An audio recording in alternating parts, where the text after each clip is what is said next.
అందరికీ ప్రైజ్ పిలవడండి. ఈరోజు మనం ఆదికాండము 14వ అధ్యాయం 1 నుండి 24 వచనాలు చదువుకుందాం. షీనారు రాజైన అమ్రాపేలు, ఎల్లాసరు రాజైన అర్యోకు, ఏలాము రాజైన కదొర్లా యోమెరును, గోయీల రాజైన తిదాలు అనువారి దినములలో వారు సొదొమ రాజైన బెరాతోను, గొమొర్రా రాజైన బిర్షాతోను, అద్మా రాజైన షీనాబుతోను, సెబోయీయుల రాజైన షెమెబెరోతోను, సోయరును బెలారాజుతోను యుద్ధము చేసిరి. వీరందరూ ఉప్పు సముద్రమైన సిద్దీము లోయలో ఏకముగా కూడి 12 సంవత్సరములు కదొర్లా యోమెరుకు లోబడి 13వ సంవత్సరమున తిరుగుబాటు చేసిరి. 14వ సంవత్సరమున కదొర్లా యోమెరును అతనితో కూడానున్న రాజులను వచ్చి అష్తారోత్ కర్నోయిములో రెఫాయీములను, హాములో జూజీయులను, షావే కిర్యతాయిము మైదానములో ఏమీయులను కొట్టిరి. మరియు హోరీయులను అరణ్యము దగ్గరనున్న ఎల్పారాను వరకు తరిమి, శేయీరు పర్వత ప్రదేశములో వారిని కొట్టిన తరువాత తిరిగి కాదేషును ఎన్మిష్పతుకు వచ్చి అమాలేకీయుల దేశమంతటిని, హసాసోన్ తామారులో కాపురమున్న అమోరీయులను కూడా కొట్టిరి.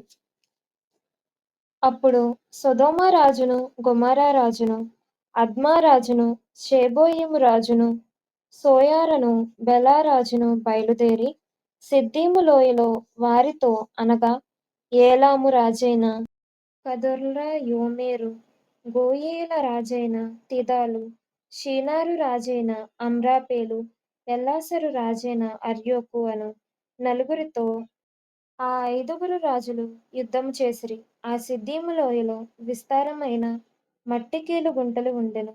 సొదొమ గొమొర్రాల రాజులు పారిపోయి వాటిలో పడిరి. శేషించిన వారు కొండకు పారిపోయిరి. అప్పుడు వారు సొదొమ గొమొర్రాల ఆస్తి యావత్తును, వారి భోజన పదార్థములన్నీయూ పట్టుకుని పోయిరి. మరియు అబ్రాము సహోదరుని కుమారుడైన లోతు సొదొమలో కాపురముండెను గనుక అతనిని అతని ఆస్తిని పట్టుకొని పోగా, తప్పించుకొనిన ఒకడు వచ్చి హెబ్రీయుడైన అబ్రామునకు ఆ సంగతి తెలిపెను. అప్పుడతడు ఎష్కోలు సహోదరుడును ఆనేరు సహోదరుడునైన మమ్రే అను అమోరీయుని ఏలోను వనములో కాపురముండెను. వీరు అబ్రాముతో నిబంధన చేసుకొనినవారు. అబ్రాము తన తమ్ముడు చెరపట్టబడెనని విని తన ఇంట పుట్టి అలవర్చబడిన 310 వెంటబెట్టుకుని దానుమట్టుకు ఆ రాజులను తరిమెను.